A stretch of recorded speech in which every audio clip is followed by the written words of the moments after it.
আসসালামু আলাইকুম ওয়া রাহমাতুল্লাহি ওয়া বারাকাতুহু।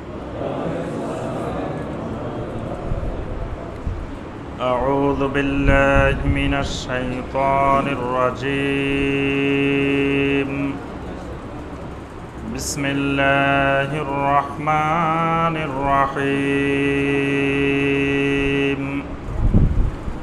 واتبعوا ما تتلو الشياطين على ملك سليمان وما كفر سليمان ولكن الشياطين كفروا يعلمون الناس السحر وما أنزل على الملكين ببابل هاروت وماروت وما يعلمان من أحد حتى يقولا إنما نحن فتنة فلا تكفر فيتعلمون منهما ما يفرقون به بين المرء وزوجه وما هم بضارين به من أحد إلا بإذن الله ويتعلمون ما يضرهم ولا ينفعهم ولقد علموا لمن اشتراه ما له في الآخرة من خلاق ولبئس ما شروا به أنفسهم لو كانوا يعلمون اللهم صل على محمد وعلى آل محمد كما صليت على إبراهيم وعلى آل إبراهيم إنك حميد مجيد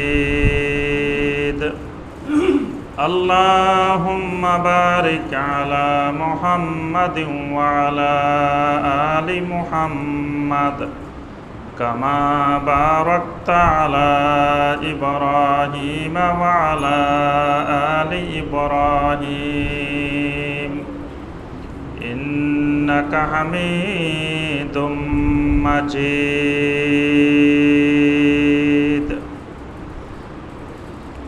সম্মানিত উলামায়ে কেরাম, মুরব্বিয়ান এজাম, দূরের এবং কাছের সম্মানিত ভাই ও বোনেরা, আল্লাহ সুবহানাহু ওয়া তাআলার দরবারে কোটি কোটি শুকরিয়া যে আল্লাহ রাব্বুল আলামিন আমাদেরকে দীর্ঘ 2 সপ্তাহ পরে শুক্রবার সলাতুল মাগরিবের পর নদ্দা সরকার বাড়ি জামে মসজিদে বসে আল্লাহ রাব্বুল আলামিনের নাজিলকৃত কোরআনে হাকিম থেকে কয়েকটি আয়াতে কারিমার সংক্ষিপ্তভাবে তাফসির করার এবং শোনার তৌফিক দিয়েছেন।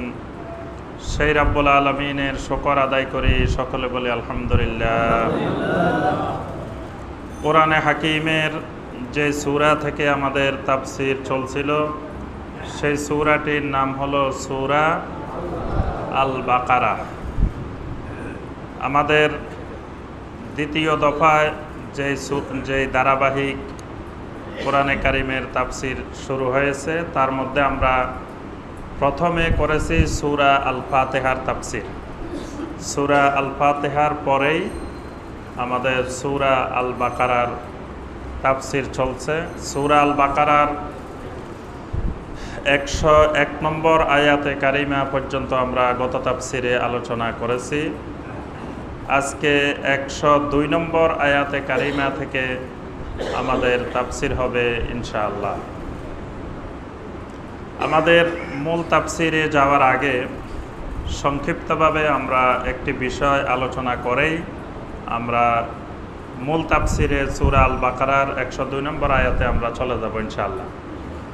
ইতিপূর্বে আমরা একদিন আলোচনা করেছিলাম মাইয়াত মারা যাওয়ার পরে, কোনো ব্যক্তি মারা যাওয়ার পরে ওই মাইয়াতের জন্য আমাদের করণীয় কি, এরপরে মাইয়াতের গোসল কিভাবে দেওয়া হবে, মাইয়েতের জানাজা, সলাতুল জানাজা কিভাবে হবে এই বিষয়ে আমরা আলোচনা করেছিলাম। আজকে আমরা প্রথমে যে জিনিসটি আলোচনা করব সেটি হলো কাইফিয়াত দাফনিল মাইয়াত, মাইয়াতকে দাফন করার পদ্ধতি, ওয়াল আমাল বাদাল মাইয়াত, এবং দাফন করার পরে মাইয়াতের জন্য আমাদের করণীয় কি। সলাতুল জানাজা পর্যন্ত আমরা গত আলোচনায় বলেছি, সলাতুল জানাজা যখন শেষ হবে তখন সলাতুল জানাজা শুরু হবে তাকবীর দিয়ে, শেষ হবে সালাম দিয়ে।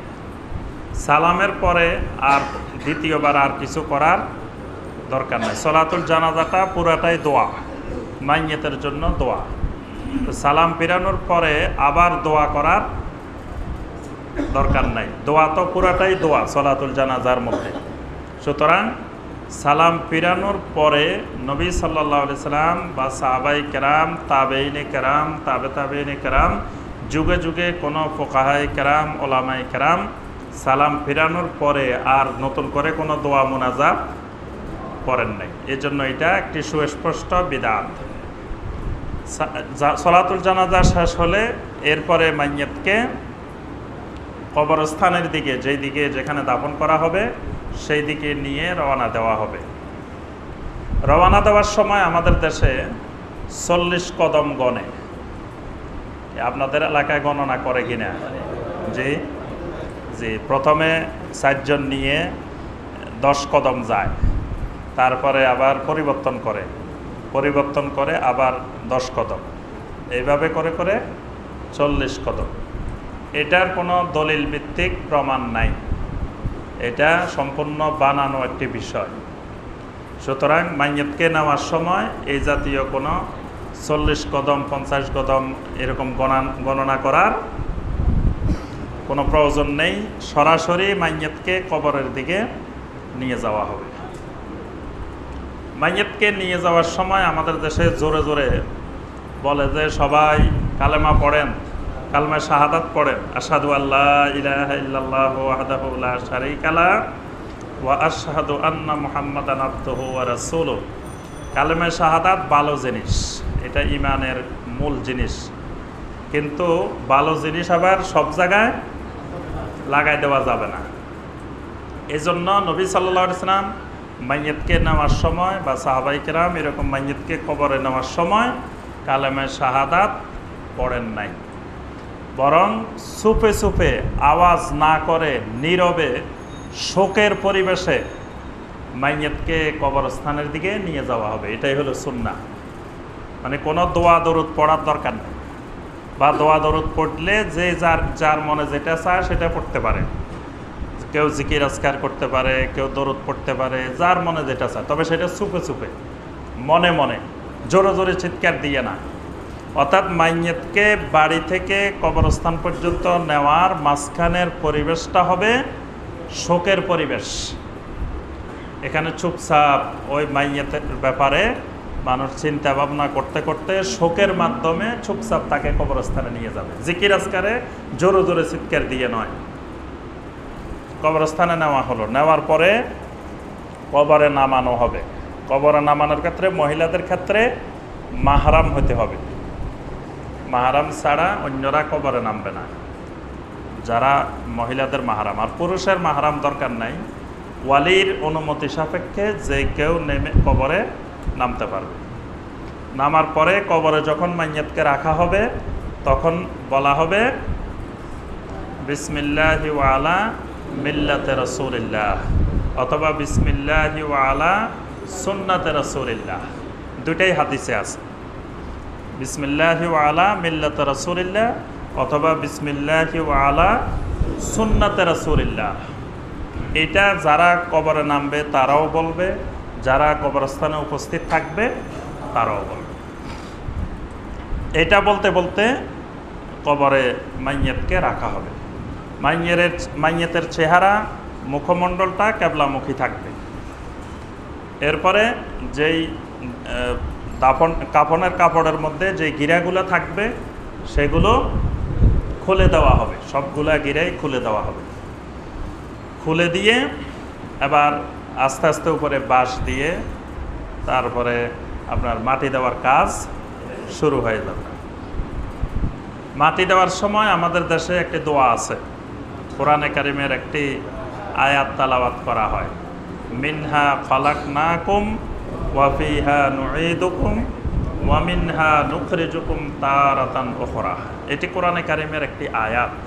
এটার অর্থও খুবই সুন্দর, খুবই ভালো, এবং এটার সাথে সম্পর্কও আছে যে মিনহা খালাকনাকুম, তোমাদেরকে এই মাটি থেকে আমি সৃষ্টি করেছি, ওয়া ফিহা নুঈদুকুম, আবার এই মাটির মধ্যেই তোমাদেরকে ফিরে আসতে হবে, ওয়া মিনহা নুখরিজুকুম তারাতান উখরা, আবার তোমাদেরকে আরেকবার এই মাটির ভিতর থেকে তোমাদেরকে তুলে নিব। অর্থটা তো খুবই সুন্দর, কিন্তু নবী সাল্লাল্লাহু আলাইহি সাল্লাম, সাহাবাই কেরাম কখনো মাইয়্যিতকে মাটি দেওয়ার সময় এই আয়াতে কারিমা তালাওয়াত করেন নাই। এজন্য যতই সুন্দর হোক এটাকে এখানে দোয়া বানানো যাবে না। এই জন্য আমরা যখন মাটি দিব তখন বিসমিল্লাহ বলে মাটি দিব, মানে মাটিটা নেওয়ার সময় বিসমিল্লাহ বিসমিল্লাহ বলে এক মুঠ মাটি দিলেই হবে। আবার মিনহা খালাকনাকুম বলি একটা, ওয়া ফিহা নুঈদুকুম বলে আরেকটা, ওয়া মিনহা নুখরিজুকুম তার তিনবার, তিনটা বলে তিনটা, এরকম কোনো নিয়ম কানুন নাই। এজন্য কোনো নিয়ম কানুনের দরকার নাই, শুধু বিসমিল্লাহ বলে আপনি এক মুষ্টি নিলেন, নিয়ে দিয়ে দিলেন, বাস। এইভাবে সবাই মাটি দেওয়া হলো। মাটি মূল জায়গা থেকে 1 বিঘা উঁচু হওয়া পর্যন্ত মাটি দেওয়া হবে, মানে মূল মাটি যেটা থাকবে সমান তার থেকে 1 বিঘা, আধা হাত উপরে পর্যন্ত এটা প্রথম নতুন কবর উঁচু থাকবে, এর বেশি উঁচু করা যাবে না। এই উঁচুটা পরবর্তীতে বৃষ্টি হলে, তারপরে পরবর্তীতে ঘাস টাস উঠলে এটা নেমে যাবে, নেমে পরবর্তীতে সমান হয়ে যাবে। এই জন্য কবরকে উঁচু বানানো যাবে না, কবরকে উঁচু বানানো হারাম। এরপরে এই মাটি দেওয়ার কাজ শেষ। এখন যারা মাটি দেওয়ার কাজে অংশগ্রহণ করবে তারা সবাই চলে যাবে। যাওয়ার সময় মাইয়্যিতের জন্য দোয়া করতে করতে যাবে। আল্লাহ রাসূল সাল্লাল্লাহু আলাইহি সাল্লাম যখন মাইয়্যিতের দাফন শেষ করতেন, কানা রাসূলুল্লাহ সাল্লাল্লাহু আলাইহি ওয়াসাল্লাম ইজা ফারাগা মিন দাফানিল মাইয়্যিত ওয়াকাফা আলাইহি, নবী সাল্লাল্লাহু আলাইহি ওয়াসাল্লাম সেখানে অবস্থান করতেন। কিছুক্ষণ অবস্থান করে নবী সাল্লাল্লাহু আলাইহি ওয়াসাল্লাম বলতেন, ইস্তাগফিরু লি আখিকুম, তোমাদের ভাইয়ের জন্য তোমরা ইস্তিগফার করো, ওয়াসালু লাহু তাসবিত ফা ইন্নাহু লা ইউসআল, এবং তোমাদের ভাই যাতে এখন তার প্রতি যে প্রশ্ন করা হবে সেই প্রশ্নের উত্তরে যাতে সাবেত থাকতে পারে, দৃঢ় থাকতে পারে, সেই জন্য তোমরা দোয়া করো। তাহলে নবী সাল্লাল্লাহু আলাইহি ওয়াসাল্লাম নির্দেশ দিলেন ইস্তিগফার করো এবং তার জন্য তাসবিতের দোয়া করো। 2টা দোয়া করতে বলছেন নবী সাল্লাল্লাহু আলাইহি ওয়াসাল্লাম, একটা হলো তার জন্য ইস্তিগফার করো তোমাদের ভাইয়ের জন্য, আর একটা হলো তার জন্য তাসবিতের দোয়া করো, তাসবিত। আচ্ছা, নবী সাল্লাল্লাহু আলাইহি ওয়াসাল্লাম নির্দেশ দিলেন, নবী সাল্লাল্লাহু আলাইহি ওয়াসাল্লামকে এটার পদ্ধতি শিখাই দেন নাই কিভাবে করতে হবে? তাহলে এই দোয়াটা নবী সাল্লাল্লাহু আলাইহি ওয়াসাল্লাম সাহাবায়ে কেরামদেরকে যেই পদ্ধতিতে শিক্ষা দিয়েছেন সেই পদ্ধতিতেই করতে হবে। তা আমরা কি করি, সবাইকে বলি যে কবর দেওয়া শেষ হোক, সবাই বসে থাকেন, সবাই কবরস্থানে বসে থাকে। বসে থাকার পরে যখন মাটি দেওয়া শেষ হয় তখন বলে যে সবাই একবার আলহামদু পড়েন, 3 বার কুল হুয়াল্লাহ পড়েন, 11 বার দরুদ শরীফ পড়েন, এটা পড়েন, ওইটা পড়েন। পড়ার পরে একজনের নেতৃত্বে সম্মিলিতভাবে মাইয়্যিতের জন্য দোয়া। এই পদ্ধতিটা সুন্নত সমর্থিত দোয়া নয়। সুন্নত সমর্থিত দোয়া হলো নবী সাল্লাল্লাহু আলাইহি ওয়াসাল্লাম যেটি শিখিয়েছেন, মাইয়্যিতের জন্য 2টা দোয়া করতে হবে, আল্লাহুম্মা গফির লাহু, আল্লাহুম্মা সাব্বিতহু। 2টা দোয়া, একটা হলো আল্লাহুম্মা গফির লাহু, হে আল্লাহ তুমি এই মাইয়্যিতকে মাফ করে দাও। আল্লাহুম্মা সাব্বিতহু, হে আল্লাহ তুমি এই মাইয়্যিতকে সাবিত রাখো, তাসবিত রাখো। নবী সাল্লাল্লাহু আলাইহি ওয়াসাল্লাম যেটা বলছেন, একটা ইস্তিগফার করো আর একটা তার জন্য তাসবিতের দোয়া করো। এজন্য সুন্নাহ হবে আল্লাহুম্মা গফির লাহু, আল্লাহুম্মা সাব্বিতহু। আর মহিলা হইলে আল্লাহুম্মা গফির লাহা আল্লাহুম্মা সাব্বিতহা। তবে আল্লাহুম্মা গফির লাহু বললেও জায়েজ হবে, অসুবিধা নেই।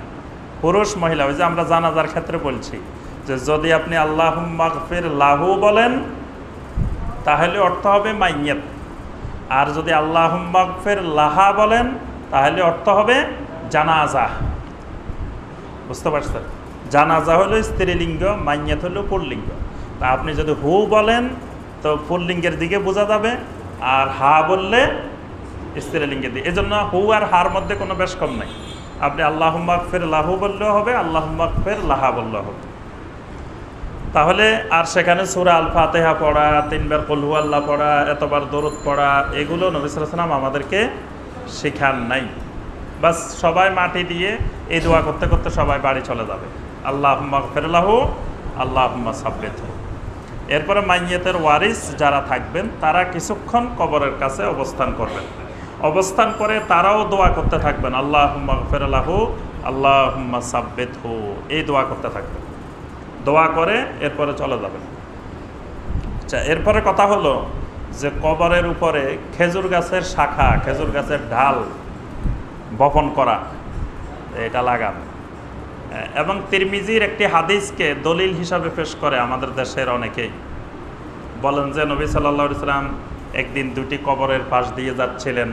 যাওয়ার সময় নবী সাল্লাল্লাহু আলাইহি ওয়াসাল্লাম বললেন যে ইন্নাহুমা লা ইউআযযাবানে ফি কবরিহিমা, এই 2টি কবরে আযাব হচ্ছে। ওমা ইউআযযাবানে ফি কাবীরিন, কোনো বড় গুনার কারণে আযাব হচ্ছে না, আযাব হচ্ছে 2টি কারণে। একজনের হচ্ছে পাকানা ইয়ামশি বিন নামিমা, তিনি মানুষের সগলখড়ি করে বেড়াইতেন। আরেকজন লা ইস্তাতিরু মিন বাউলিহি, প্রস্রাব থেকে পবিত্র হতেন না। এই 2টা কারণে তাদের আযাবে কবর হচ্ছে। নবী সাল্লাল্লাহু আলাইহি ওয়াসাল্লাম বললেন যে একটা খেজুরের ডাল নিয়ে আসো, ভেঙে নিয়ে আসা হলো। নবী সাল্লাল্লাহু আলাইহি ওয়াসাল্লাম এটাকে 2 টুকরা করলেন, পরে 2 কবরের উপরে 2টা দিয়ে দিলেন, দিয়ে বললেন যে লা ইউখাফফাফানে আনহুমা হাত্তা ইয়াইবাসা, যতক্ষণ না এটা শুকাবে ততক্ষণ আল্লাহ পাক তাদের আযাবকে কিছু হালকা করবেন। সুবহানাল্লাহ। আচ্ছা, এখন ঠিক আছে, নবী সাল্লাল্লাহু আলাইহি ওয়াসাল্লাম এখানে লাগাই দেন, এটা তো আমরা হাদিস দ্বারা পাইলাম, তিরমিজির হাদিস, এবং হাদিসটি দঈফ, দুর্বল হাদিস। আচ্ছা, তাও যদি আমরা দুর্বল এই হাদিসটির উপরে আমল করতে যাই, নবী সাল্লাল্লাহু আলাইহি ওয়াসাল্লাম এখানে খেজুরের শাখাটায় ডালটা লাগাইছেন নতুন কবরে না পুরান কবরে? নবী সাল্লাল্লাহু আলাইহি ওয়াসাল্লাম তো যেদিন দাফন করছেন সেদিন লাগান নাই। নবী সাল্লাল্লাহু আলাইহি ওয়াসাল্লাম আয়েশা খাদিজা রাদিয়াল্লাহু তাআলা আনহাকে তো নিজে দাফন করছেন। খাদিজা রাদিয়াল্লাহু তাআলা আনহা যখন ইন্তেকাল করেন তখন নবী সাল্লাল্লাহু আলাইহি ওয়াসাল্লাম তো নিজেই ছিলেন। নবী সাল্লাল্লাহু আলাইহি ওয়াসাল্লাম আরও কত সাহাবীকে দাফন করছেন। যেদিন দাফন করছেন নতুন কবরে, সেখানে তো নবী সাল্লাল্লাহু আলাইহি ওয়াসাল্লাম খেজুর গাছের ডাল লাগান নাই। দ্বিতীয় কথা হলো, নবী সাল্লাল্লাহু আলাইহি ওয়াসাল্লাম অন্য কোনো কবরে লাগান নাই, শুধুমাত্র এই 2টা কবরে লাগিয়েছেন। আর নবী সাল্লাল্লাহু আলাইহি ওয়াসাল্লামকে আল্লাহ রাব্বুল আলামিন নবুয়তের কারণে ওহীর মাধ্যমে জানিয়েছেন যে এই 2টা কবরে আযাব হচ্ছে, কিন্তু আমরা তো জানি না কোন কবরে আযাব হচ্ছে, কোন কবরে আযাব হচ্ছে না। এটা আমাদের পক্ষে জানা সম্ভব না, ওটা নবী হওয়ার কারণে নবী সাল্লাল্লাহু আলাইহি ওয়াসাল্লামকে আল্লাহ পাক জানিয়েছেন। তো এখানে যে খেজুর গাছের 2টা শাখা 2 জায়গায় লাগাইছেন, এটা হলো নবী সাল্লাল্লাহু আলাইহি ওয়াসাল্লামের ব্যাপারে খাস, এটা আমভাবে উম্মতের জন্য প্রযোজ্য নয়। এই জন্য আমরা খেজুর গাছের ডাল লাগাই দিলে যে কবরের আযাব মাফ হয়ে যাবে এরকম কোনো দলিল নাই।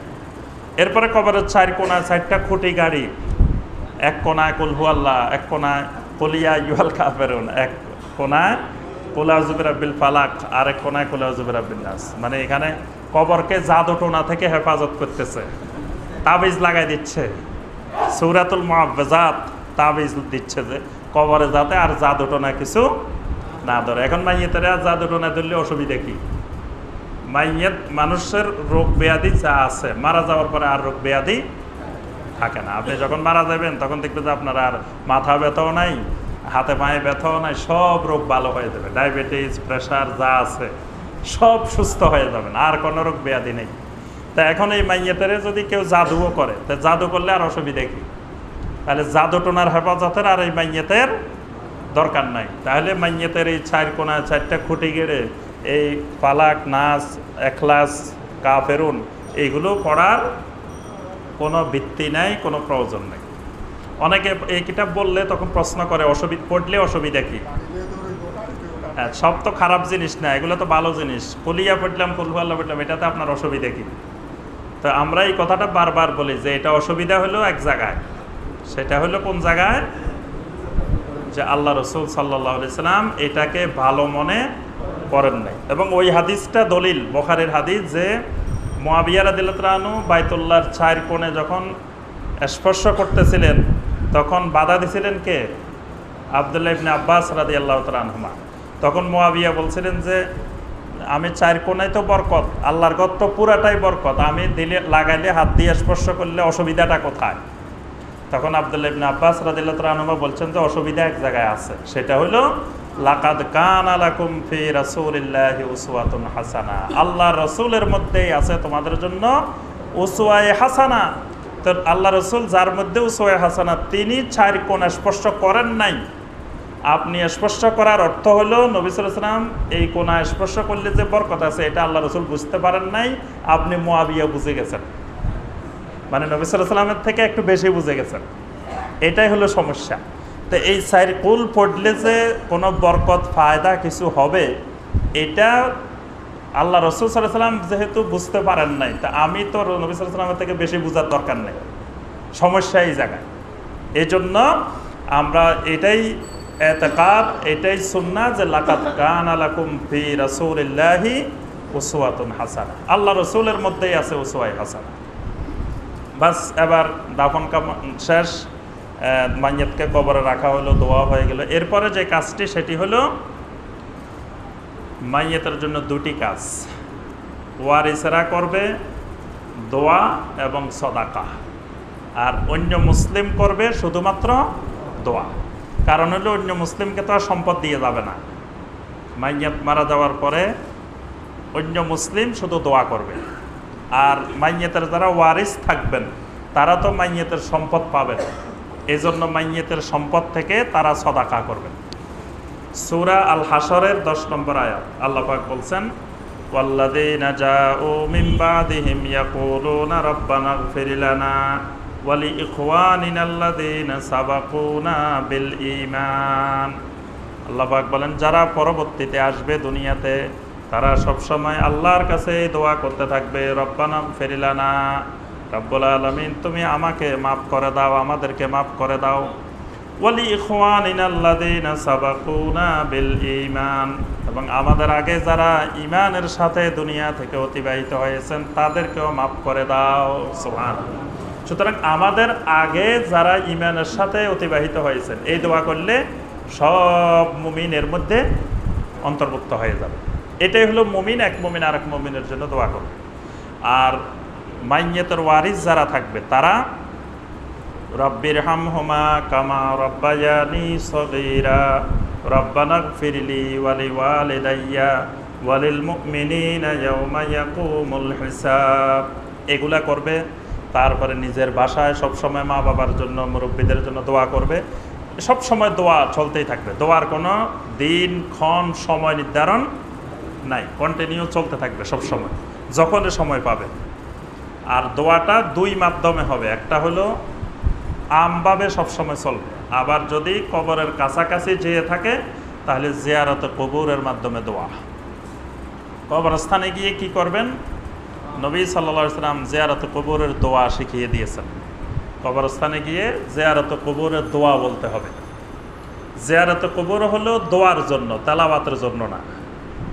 কবরস্থানে গিয়ে নবী সাল্লাল্লাহু আলাইহি ওয়াসাল্লাম কোরআনে কারীম তেলাওয়াত করছেন এরকম কোনো দলিল প্রমাণ নাই। নবী সাল্লাল্লাহু আলাইহি ওয়াসাল্লাম দোয়া করতেন কবরস্থানে গিয়ে, সেই দোয়া হলো আসসালামু আলাইকুম দারা কওমিন মুমিনিন ওয়া ইন্না ইনশাআল্লাহু বিকুম লাহিকুন ইয়ারহামুল্লাহুল মুস্তাকদিমিনা মিন্না ওয়া মিনকুম ওয়াল মুস্তাখিরিন নাসআলুল্লাহা লানা ওয়া লাকুমুল আফিয়া আল্লাহুম্মা লা তাহরিমনা আজরাহু ওয়া লা তাফতিননা বাদাহু।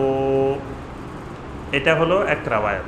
আরেক রাওয়ায়াত আছে আসসালামু আলাইকুম ইয়া আহলাল কুবুর ইয়াগফিরুল্লাহু লানা ওয়া লাকুম আনতুম সালাফুনা ওয়া নাহনু বিল আসার। এটাও আরেকটি রাওয়ায়াত। এগুলা, এই দোয়াগুলো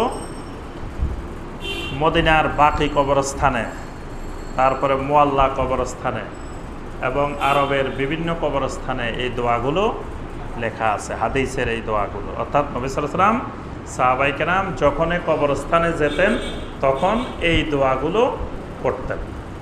এই জন্য আমাদের জন্য এই কবরস্থানে যখন যাব জিয়ারতে কবরে, তখন এই দোয়াগুলো করা সুন্নত। আর এমনি আমভাবে সবসময় মাইয়াতের জন্য দোয়া। আরেকটি হলো সদাকা। সদাকা হলো মানে মাইয়াতের জন্য আল্লাহর রাস্তায় খরচ করা। সেই খরচটা আল্লাহর যত রাস্তা আছে সব রাস্তায় হতে পারে। আল্লাহর রাস্তা বলতে আপনি মসজিদের জন্য দান করলেন, তারপরে মাদ্রাসার জন্য দান করলেন, এতিমখানায় দান করলেন, ফকির মিসকিন গরিব অসহায় তাদেরকে আপনি দান করলেন, তাদেরকে আপনি খাওয়াইলেন। গরিব মিসকিন এতিম, তারপরে আপনার আত্মীয় স্বজন প্রতিবেশী তাদেরকে খাওয়াইলেন। এই খাওয়ানোটাও সদাকা। এত আম যে মানুষকে খাওয়ানো এটাও সদাকা। তবে এই খাওয়ানোর ক্ষেত্রে দিনক্ষণ সময় নির্ধারণ করা যাবে না। ওইটা হিন্দুদের রীতি, 60 দিন 10 দিন 40 দিন, তারপরে মৃত্যুবার্ষিকী, এগুলো হিন্দুদের খ্রিস্টানদের রীতি। এরকম দিনক্ষণ সময় নির্ধারণ করা যাবে না। আরেকটি বিষয় খেয়াল রাখতে হবে যে এরকম খাওয়াইতে গেলে সেখানে পর্দার বিধিবিধান, হেজাবের বিধিবিধান রক্ষা করতে হবে। নারী পুরুষ আলাদাভাবে খাওয়ার ব্যবস্থা করতে হবে। পর্দার লঙ্ঘন করে একসাথে বসা বসায় খাওয়াইলেন সবাইকে, তাহলে এর দ্বারা আমের দ্বারা সওয়াব না হয়ে গুনাহ হবে। তবে আম এটা ভালো জিনিস, এটাকে নিরুৎসাহিত না করে আম করা যেতে পারে। তবে আমকে কেন্দ্র করে আমাদের দেশে আরও কিছু বেদাত গড়ে ওঠে। যেমন খাওয়ার আয়োজন করা হলো, তো প্রথমে সবাই এসে আলেম ওলামারা আসবে, এসে প্রথমে মিলাদ দরুদ খতম তাসবিহ তাহালিল চলতে থাকবে, তারপরে দোয়া হবে সম্মিলিতভাবে, তারপরে এবার খাওয়া দাওয়া স্টার্ট হবে। তো এখানে এই যে খাওয়ার আগে যে কাজগুলো করা হচ্ছে এগুলো সুন্নাহ না, শুধু খাওয়ানোটাই সুন্নাহ। মানুষকে আপনি খাওয়াবেন, খাওয়ানোর পরে মানুষের অন্তর থেকে ভিতর থেকে এমনিই দোয়া আসবে। আপনি মানুষকে দাওয়াত করলেন, খাওয়াইলেন, খাওয়ানোর পরে কেন খাওয়াইছেন মানুষ জানবে না যে আপনার আব্বা মারা গেছেন, দাদা মারা গেছেন, এই জন্য খাওয়াইছেন। তো যে খাবে সে এমনিই দোয়া করবে যে আল্লাহ তুমি মানুষটারে মাফ করে দাও, এটাই দোয়া। ওখানে আনুষ্ঠানিক দোয়া করা, তারপরে যে মিলাদ পড়া, এই করা, খতম পড়া, এই করা, সেই করা, এগুলো সুন্নাহ ভিত্তিক নয়।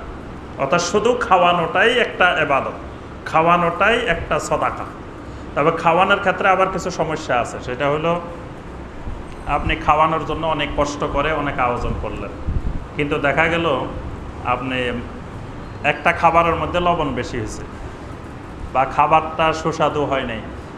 তখন যারা খাইতে আসলো এরা বলবে যে কি খাওয়াইলো আজকে, তো এটা খাবারটাই স্বাদ হয় নাই, বা এই সমস্যা ওই সমস্যা। এটা কিন্তু আমাদের দেশের মানুষের অভ্যাস। নিজে দেখা যাবে মানুষ 10টা খাওয়াইতে পারবে না, সব জায়গায় যায় যে খাবে, কিন্তু খাইতে যায়, আবার যখন দেখবে যে একটু খাবারটা স্বাদ হয় নাই তখন ওই খাবারের সমালোচনা করতে করতে চলে আসবে। তো ওই লোকটা যে এত শত শত লোকের খাবারের আয়োজন করছে, আর সে তো নিজে রান্না করে নাই, সে তো বাবুর্চি রান্না করছে, সে রান্নার একটু বেশ কম হইতেই পারে, এত মানুষের রান্না। আবার দেখা গেছে শেষে দিয়ে যায় হয়তো কয়েকজনে খাবার পায় নাই, এরকমও ঘটে। এত লোকের খাবার, সেখানে তো দাওয়াতবিহীনও কত লোক চলে আসে, তাহলে খাবার নাও পাইতে পারে। তখন দেখা যায় মানুষ এটা নিয়ে গীবত সমালোচনা এগুলা করতে থাকে। এগুলা হইল এই খাবার দাবারের খারাপ দিক, নেগেটিভ দিক। এজন্য খাওয়াইতে গেলে এই বিষয়গুলো খেয়াল রাখতে হবে। আর খাওয়ানোর ক্ষেত্রে অগ্রাধিকার দিতে হবে এতিম মিসকিন গরিব অসহায়, এদেরকেই অগ্রাধিকার দিতে হবে। আর সবসময় সদাকা মানে আল্লাহর রাস্তায় যে কোনো ক্ষেত্রে খরচ করা। বাস এই হলো মাইয়াতের সাথে দাফনের হুকুম আহকাম এবং দাফনের পরে মাইয়াতের জন্য কার্যক্রম। আল্লাহ পাক আমাদের সবাইকে সুন্নতের উপরে ইস্তেকামত থাকার তৌফিক দান করুন। সূরা আল বাকারার 102 নম্বর আয়াত। এখানে আল্লাহ সুবহানাহু ওয়া তাআলা একটি গুরুত্বপূর্ণ শরীয়ী বিধান বর্ণনা করেছেন, সেটি হলো সেহের। সেহের মানে জাদু। জাদুর ব্যাপারে শরীয়তের বিধান কি হবে, এ ব্যাপারে আল্লাহ সুবহানাহু ওয়া তাআলা এখানে শরীয়তের স্পষ্ট নীতিমালা বর্ণনা করেছেন। নবী সাল্লাল্লাহু আলাইহি ওয়াসাল্লামের যুগে আরবে ইহুদিদের মধ্যে জাদুর প্রচলন ছিল। ইহুদিরা বড় বড় জাদুকর ইহুদিদের মধ্যে ছিল, তারা জাদুর কাজ করত। আর তারা বলতো যে এই জাদুটা আল্লাহর পক্ষ থেকে আসছে। বলতো যে আল্লাহ পাক জাদু শিক্ষা দিয়েছেন দুইজন ফেরেশতার মাধ্যমে। এই দুইজন ফেরেশতার নাম কি? না, হারুত আর মারুত। হারুত আর মারুত ফেরেশতা না, এটার ভুল ব্যাখ্যা। আমরা এটার তাফসীরটা করলে তখন ক্লিয়ার হবে। হারুত এবং মারুত এই দুইটা ফেরেশতার নাম না, এই দুইটা মানুষের নাম। তারা বলতো যে দুইজন ফেরেশতা শিক্ষা দিয়েছেন, একজন জিবরিল আর একজন মিকাইল। জিবরিল আর মিকাইলের কথা বলতো ইহুদিরা, যে জিবরিল এবং মিকাইল এই দুইজনেই পৃথিবীতে জাদু শিক্ষা দিয়েছেন। আল্লাহ পাক এখানে প্রতিবাদ করছেন, না, আমি আল্লাহ এইরকম জিবরিলের মাধ্যমে মিকাইলের মাধ্যমে তোমাদেরকে জাদু শিক্ষা দিই নাই, বরং জাদুটা শিক্ষা দিয়েছেন, জাদুর ওস্তাদ হলো শায়াতিন, শয়তানেরা শিক্ষা দিয়েছে। তবে শয়তান শিক্ষা দেওয়ার ক্ষেত্রে একটা নীতিমালা অবলম্বন করছে। শয়তান খুব বুদ্ধিমান। শয়তান, এখানে আমরা যারা আছি সবার মিলে যা বুদ্ধি আছে, শয়তানের কাছে একা তার থেকে বেশি বুদ্ধি আছে। কারণ শয়তান একবার আদম আলাইহিস সালামের যুগ থেকে কাকে কিভাবে গোমরা করতে হয়, কাকে কিভাবে হেদায়েতের রাস্তা থেকে বিচ্যুত করতে হয়, এটা শয়তান অনেক ভালো করে জানে। সুলাইমান আলাইহিস সালামের একবার আংটি হারাই গেছে। আংটি হারাই যাওয়ার পর, আংটি হারানোর ব্যাপারে অনেক কথাবার্তা আছে। কেউ বলছেন যে সুলাইমান আলাইহিস সালাম টয়লেটে যাচ্ছিলেন, তখন স্ত্রীর কাছে আংটিটা রেখে গেলেন। তখন কিছুক্ষণ পরে শয়তান সুলাইমান আলাইহিস সালামের আকৃতি ধারণ করে বলল, যা আংটিটা দাও। স্ত্রী আংটিটা দিয়ে দিছে, শয়তান নিয়ে গেল। এখন পরে আবার সুলাইমান আলাইহিস সালাম আসছেন, স্ত্রী বলে যে তুমি তো সুলাইমান না, তুমি তো শয়তান। আসল সুলাইমানকে শয়তান বানাই ফেলছে, শয়তান আগে দিয়ে আংটি নিয়ে গেছে। বাস সুলাইমান আলাইহিস সালামের, তখন সুলাইমান আলাইহিস সালাম বুঝতে পারছেন যে আল্লাহ পাক আমাকে পরীক্ষা করতেছে। তাই কিছুদিনের জন্য সুলাইমান আলাইহিস সালামের আংটি হারানোর পরে রাজত্ব হারিয়ে গেল। তো শয়তান যখন ওই আংটি নিয়ে গেল, তখন আংটি নিয়ে সুলাইমান আলাইহিস সালামের চেয়ারে শয়তান বসছিল। বসার পরে ওই সুলাইমান আলাইহিস সালামের চেয়ারের নিচে কতগুলো জাদুর কিতাব শয়তান লিখছে, লিখে ওগুলাকে সুলাইমান আলাইহিস সালামের চেয়ারের নিচে রেখে দিয়েছে। আচ্ছা, পরবর্তীতে আবার সুলাইমান আলাইহিস সালাম আংটি পেয়ে গেলেন, শয়তান দূর হয়ে গেল। এখন শয়তান দুইজন লোককে নিয়ে গেল, নিয়ে বলল যে শোনো, এই যে সুলাইমান আলাইহিস সালাম সারা পৃথিবী পরিচালনা করে, তারপরে সুলাইমানের এত ক্ষমতা, এত প্রভাব, এগুলা কেমনে করে তোমরা জানো? এগুলার পিছনে বড় হিকমত আছে। সুলাইমান তো বড় জাদুকর, তার চেয়ারের নিচে জাদু করে রাখছে। তোমরা যাই দেখো, ওই চেয়ারের নিচে জাদুর বই পাইবা, অনেকগুলো জাদুর কিতাব আছে। এই কিতাবগুলো বাহির করো, বাহির করে তোমরাও এই কাজ করতে পারবে। তখন চেয়ারের নিচে গিয়ে দেখা গেল আসলে সেখানে কিছু কিতাব পাওয়া গেছে, জাদুর কিতাব। তখন এই কিতাবগুলো নিয়ে এসে এই সুলাইমান আলাইহিস সালামের রাজত্বকালে অনেকেই এই জাদুর ব্যবসা শুরু করে দিল। আর এটা প্রচার করতে লাগলো যে এগুলা সুলাইমানের জাদু। এই জন্য দেখবেন এখনো বইয়ের মধ্যে লেখা আছে নকশে সুলাইমানে, সুলাইমান আলাইহিস সালামের নাম এখনো জাদুর ক্ষেত্রে ব্যবহার করা। এটা সম্পূর্ণ মিথ্যা কথা। আল্লাহ পাক এখানে প্রতিবাদ করছেন, ওয়ামা কাফারা সুলাইমান, আল্লাহ বলছে আমার সুলাইমান কোনো কুফরি করে নাই। অর্থাৎ এই সকল জাদু সুলাইমান আলাইহিস সালাম আবিষ্কার করে নাই। এই সকল জাদুর আবিষ্কারককে শয়তান, এবং জাদুকে আল্লাহ রাব্বুল আলামিন কুফরি হিসাবে উল্লেখ করেছেন। এটা কুফরি, জাদু যে করবে সেই কাফের হয়ে যাবে। তবে মুমিনদের জন্য জাদু শিক্ষা জায়েজ আছে কিনা? মুমিনদের জন্য নবী সাল্লাল্লাহু আলাইহি ওয়াসাল্লাম জাদু শিক্ষার অনুমতি দিয়েছেন, শুধু এই উদ্দেশ্যে যে কোনো মুমিনকে জাদু করা হলো, তো তখন যদি এই জাদু মুসলিমেরা না জানে, তখন এই জাদু প্রতিহত করবে কিভাবে? এজন্য কিছু মুমিন জাদু শিক্ষা ফরজে কিফায়া, মানে সমাজের মধ্য থেকে কয়েকজনকে সবাই মিলে জাদু শিখাই নেবে, যে মুসলিমদেরকে যদি কাউকে জাদু করা হয় সেই জাদুটা প্রতিহত করবে এই উদ্দেশ্যে। ঠিক বর্তমান যুগের যে আইন পেশা, আইন আছে না, আইনজীবী আছে না আমাদের দেশে, আইনজীবীর ব্যবসা কিন্তু হালাল ব্যবসা না, হালাল পেশা না। কিন্তু কিছু আইনজীবী থাকতে হবে যে দেখা যাবে মুমিনদেরকে কুফরি আইন দিয়ে, মুমিনের নামে কোনো মামলা করা হলো একজন মুসলিমের নামে, মুমিনের নামে, তখন এই আইনের মোকাবেলা করতে গেলে তো ওই আইনেরই বিশেষজ্ঞ লাগবে। তা এখন মুসলিমদের মধ্যে যদি ওই কুফরি আইনের কোনো বিশেষজ্ঞ না থাকে তো ওই মুমিনেরা রক্ষা পাবে কীভাবে? এই জন্য কিছু মানুষকে এই আইনও শিখে রাখতে হবে।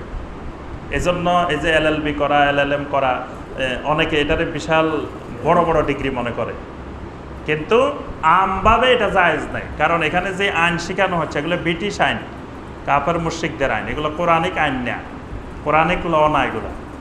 তবে সমাজে কিছু মানুষ থাকতে হবে, এই সকল আইন শিখতে হবে, এই সকল আইন চর্চা করতে হবে, এই সকল আইনের মাধ্যমে মুমিনেরা যাতে রক্ষা পায় এই জন্য কাজটা করতে হবে। ঠিক এইভাবে আরও যত জ্ঞান বিজ্ঞান আছে সকল জ্ঞান বিজ্ঞানের ব্যাপারে শরীয়তের এই হুকুম প্রযোজ্য হবে। জাদু এমন একটা জিনিস যেটি আম্বিয়া আলাইহিমুসসালামকে পর্যন্ত গ্রাস করছে। এটা এত মারাত্মক জিনিস। নবী রাসূলদের শরীরকে মাটি গ্রাস করে না, এটা তো জানেন। নবী সাল্লাল্লাহু আলাইহি ওয়াসাল্লাম স্পষ্ট ভাষায় বলছেন, ইন্নাল্লাহা হাররামা আলাল আরদে আজসাদাল আম্বিয়া। আল্লাহ পাক জমিনের উপরে হারাম করে দিয়েছেন আম্বিয়াদের শরীর ভক্ষণ করাকে। মানে জমিন সবার শরীর খাবে, কিন্তু আম্বিয়া আলাইহিমুসসালামের কোন নবীর শরীর জমিন ভক্ষণ করবে না, এটা আল্লাহ পাক হারাম করে দিয়েছেন জমিনের উপরে। তাহলে আম্বিয়া আলাইহিমুসসালামের শরীর, যারা নবী সাল্লাল্লাহু আলাইহি ওয়াসাল্লামকে নূরের তৈরি বলে, তাদের কিন্তু এই হাদিস আরেক দলিল। বুঝছে, তারা বলে যে আল্লাহ পাক মাটিকে হারাম করে দিয়েছেন যে নবী রাসূলদের শরীর খেতে পারবে না। তো যেহেতু নবী রাসূলদের শরীর খেতে পারবে না, তাহলে নবী রাসূলদের শরীর মাটি না, নবী রাসূলদের শরীর নূর, এজন্য মাটি খাবে না। কিন্তু নবী সাল্লাল্লাহু আলাইহি ওয়াসাল্লাম ওই কথা বলেন নাই। নবী সাল্লাল্লাহু আলাইহি ওয়াসাল্লাম বলছেন যে আল্লাহ পাক হারাম করে দিয়েছেন যে আজসাদাল আম্বিয়া, নবী রাসূলদের শরীরকে। তাহলে নবী রাসূলদের শরীর মাটি ভক্ষণ করবে না, কিন্তু দেখেন জাদু পর্যন্ত নবী রাসূলদের শরীরে ঢুকে পড়ে। নবী সাল্লাল্লাহু আলাইহি ওয়াসাল্লাম জাদুতে আক্রান্ত হয়ে অসুস্থ ছিলেন না? আল্লাহ পাক তখন সূরা আল ফালাক, সূরা নাস নাযিল করলেন। আচ্ছা, এখন কথা হলো জাদুতে আক্রান্ত হলে কি করতে হবে? প্রথম হলো আপনার রোগ হওয়ার আগে রোগের যাতে না হয় সেই ব্যবস্থা করতে হবে। সেই ব্যবস্থাপনা হলো সূরা আল ইখলাস, সূরা আল ফালাক, সূরা নাস। এগুলাকে কি সূরা বলা হয়? সূরাতুল মুআওযাযাত। এগুলা তাবিজের সূরা। এই তাবিজের সূরা সবসময় ব্যবহারের মধ্যে থাকতে হবে। আপনার 5 ওয়াক্ত সালাত, ফরজ সালাতের পরে যোহর, আসর, এশা হলো কয়বার করে? একবার করে। আর ফজর আর মাগরিবে 3 বার করে। সকালের জিকির, সন্ধ্যার জিকির কয়বার করে? 3 বার করে। ঘুমানোর সময় কয়বার? 3 বার। এই তাবিজ আপনার সার্বক্ষণিক 24 ঘন্টা ব্যবহারের মধ্যে থাকতে হবে, তাহলে আপনার আমার শরীরে ওই জাদুটা গ্রাস করবে না। এখন দেখা গেল এর পরেও কোনো কারণে জাদু গ্রাস করে ফেলছে শরীরে, তখন ওই জাদু প্রতিহত করার জন্য জাদুর ওস্তাদ লাগবে।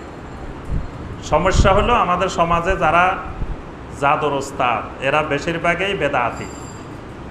মানে জাদু প্রতিহত করার জন্য তাবিজ দেয়, জাদু প্রতিহত করার জন্য বিভিন্ন ধরনের ভেলকিবাজির আশ্রয় নেয়। আরেকটা জিনিস হলো আমাদের দেশের মানুষের মনস্তাত্ত্বিক একটা রোগ। কোনো অসুখ হইলে, কিছু হইলে সবার আগে বলে যে আমার তো জাদু করছে। এটা মানসিক রোগ, যে দেখা গেছে এমনি অসুখ হয়েছে, হয়তো ওষুধ খাইছে 10 দিন 15 দিন ভালো হচ্ছে না, 1 মাস ভালো হচ্ছে না, তো তখন এবারে সন্দেহ করে বসে যে আমাকে জাদু করছে। এখন জাদু তোমাকে কি করবে?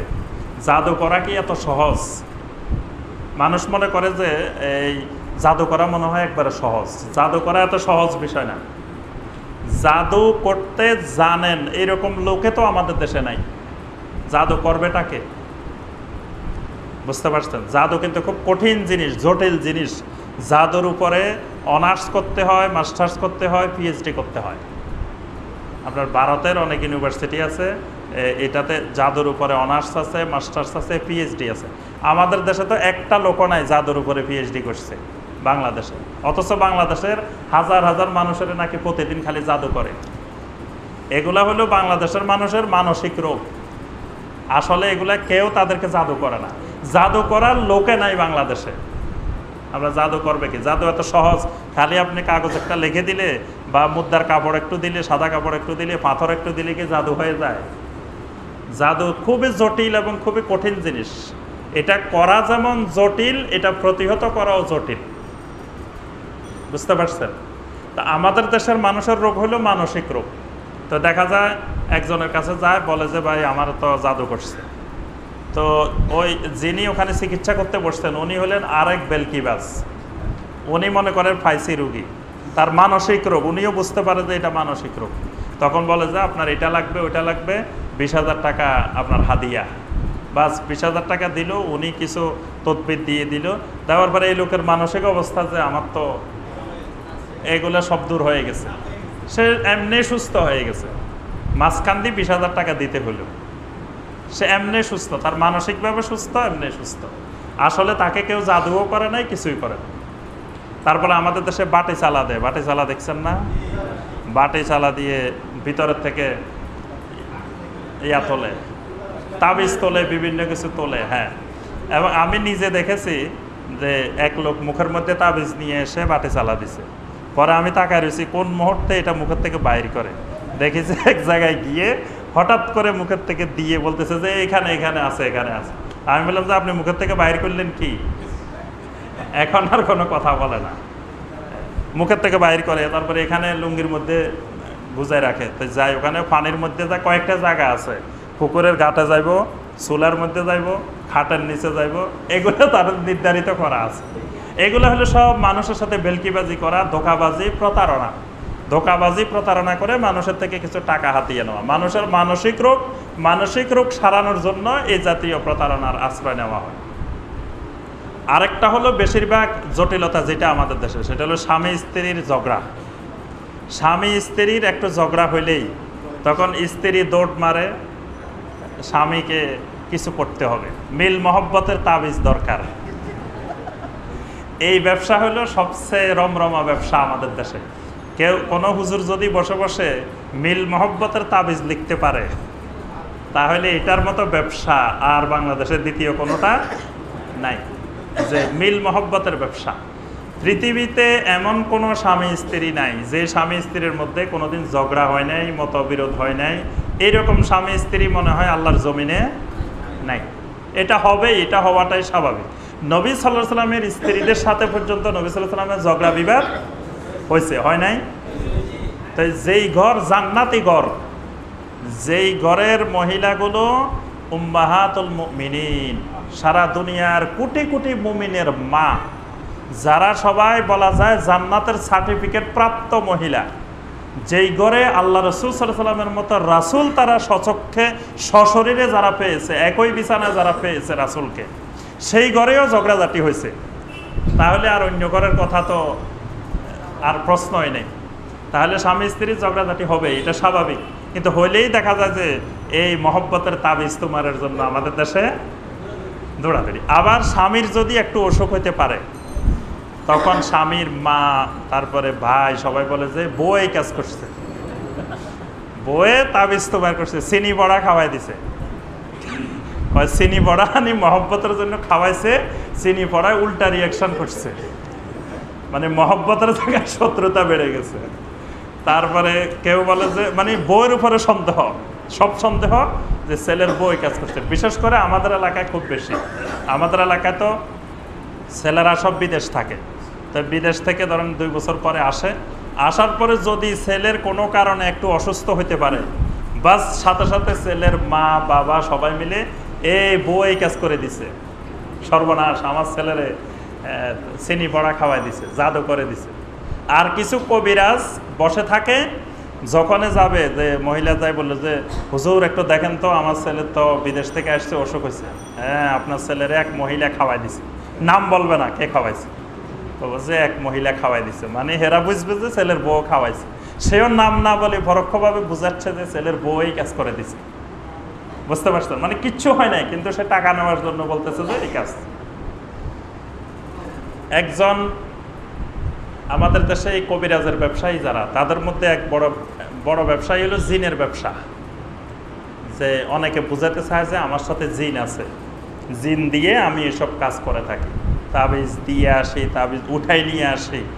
হ্যাঁ, তো এরকম এক জিনের ওস্তাদ জিন দিয়ে তাবিজ তোলে, জিন দিয়ে নিয়ে আসে।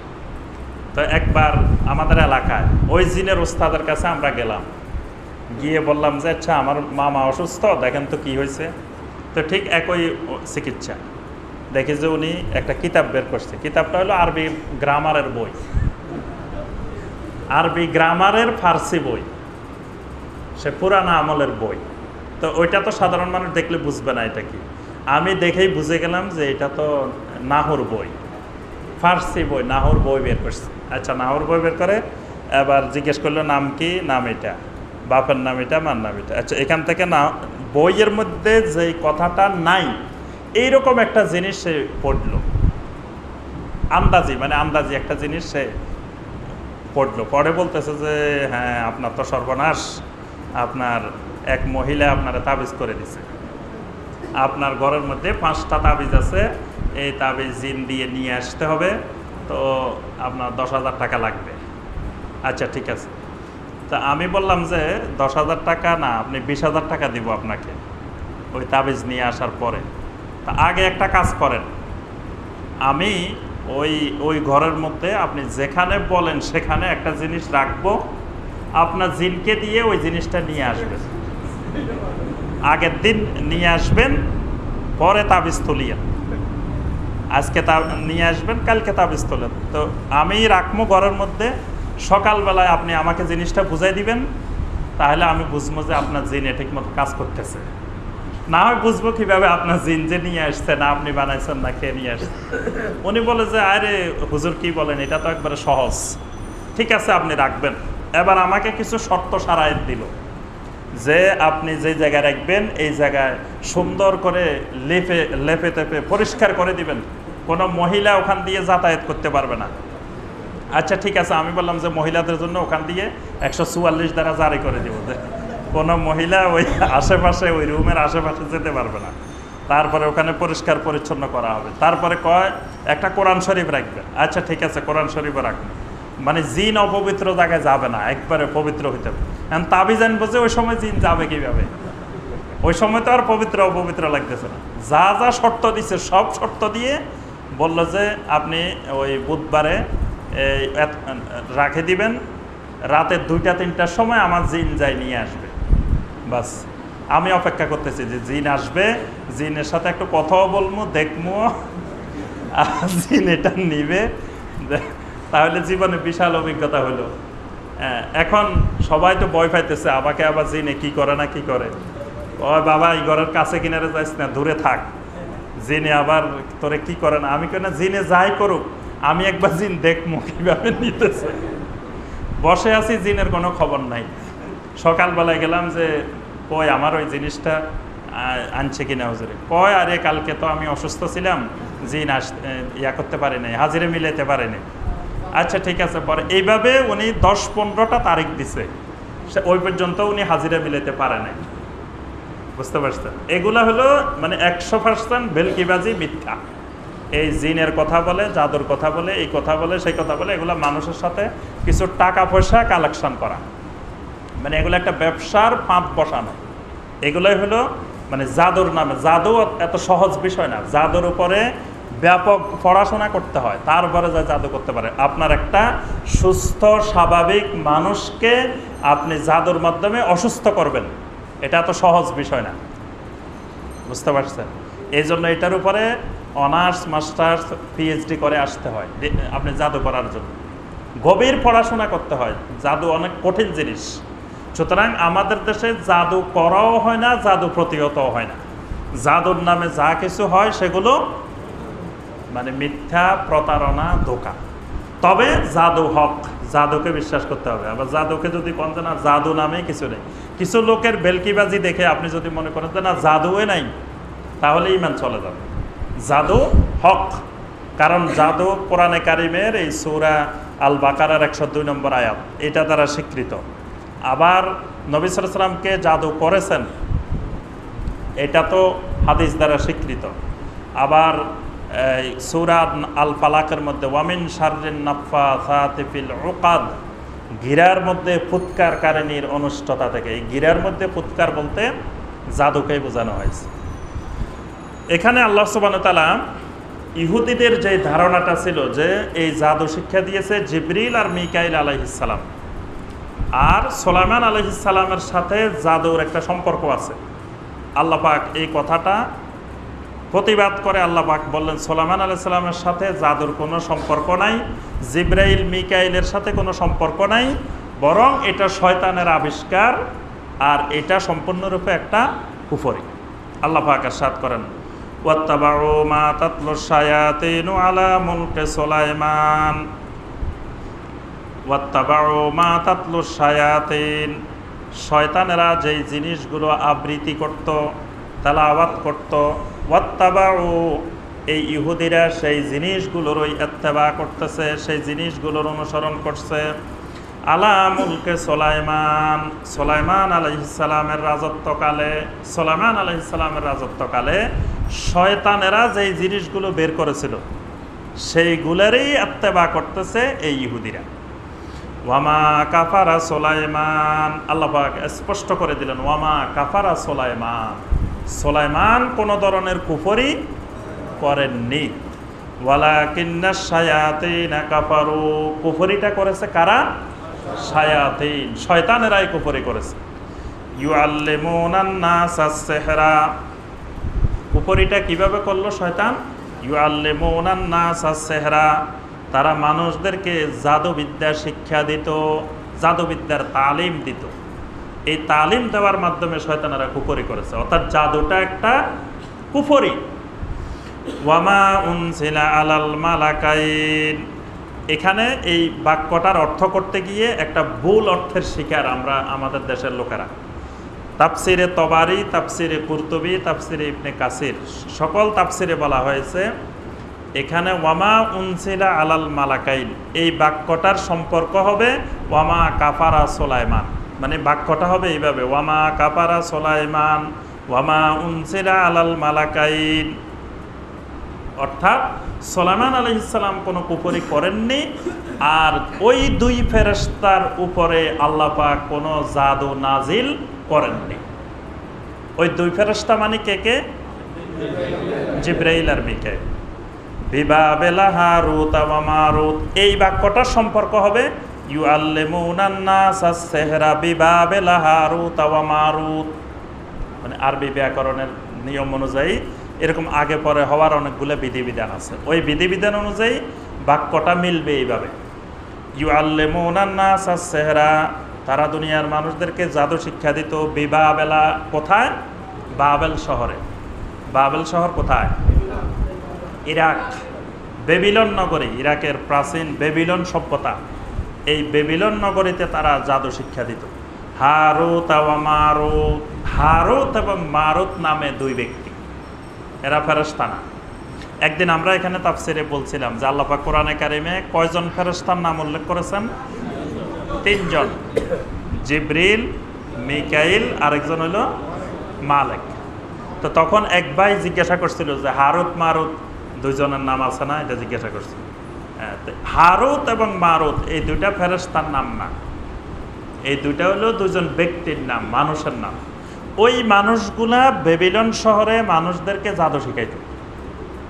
তবে এই মানুষগুলোর একটা বৈশিষ্ট্য ছিল, জাদু শেখানোর সময় তারা বলে দিত যে এই জিনিসটা যে আমি তোমাদেরকে শিখাইতেছি বা তোমরা শিখতে আসছো এটা কিন্তু কুফরি, খবরদার কুফরি করিও না। তো মানুষ বলতো যে কুফরি হলে কুফরি, তাও আমি শিখব। বুঝতে পারছেন? যেমন আমাদের দেশে দেখবেন যে ওই যে বেলকিবাজদের কাছে যখন যাবেন, প্রতারক ধোঁকাবাজ যারা এই জাদুর ব্যবসা করে, তারা বলবে যে যারা তাবিজের ব্যবসা করে, এরা বলবে যে আমার করার কিচ্ছু ক্ষমতা নাই, ক্ষমতা সব আল্লাহর, উপরওয়ালার। হিন্দুর কাছেও যাবেন, হিন্দুও দেখাইবো এদিকে যে ক্ষমতা সব উপরওয়ালার। তা আপনি তো বলবেন যে না, এই লোক তো ভালো কথাই বলছে, সব তো করবো আল্লাহ। মানে আপনাকে খাওয়ানোর জন্য, বিশ্বাস করানোর জন্য আল্লাহকে ব্যবহার করবে, বলবে যে তা আচ্ছা আল্লাহ যদি এই আমার এটা ঠিক করে, সব কিছু করে। তা সেই আল্লাহই তো নিষেধ করছেন আমারে তাবিজ দিতে। তা আপনার যদি ওই আল্লাহর উপরে বিশ্বাস থাকে তা আপনি আমারে তাবিজ দিচ্ছেন কেন? আবার সেই আল্লাহর উপরে যদি বিশ্বাস থাকে তা আপনি হিন্দু থাকছেন কেন? আপনি সেই আল্লাহর কথা মানতেছেন না কেন? অর্থাৎ এখানে ওই উপরওয়ালার কথা বলি আমাকে নরম করার জন্য, যে আমার থেকে টাকা বের করার জন্য, আমাকে ব্যবসার ফাঁদে ফালানোর জন্যই বলতেছে যে ওই উপরওয়ালা সব করবে, উপরওয়ালা আল্লাহ করবে।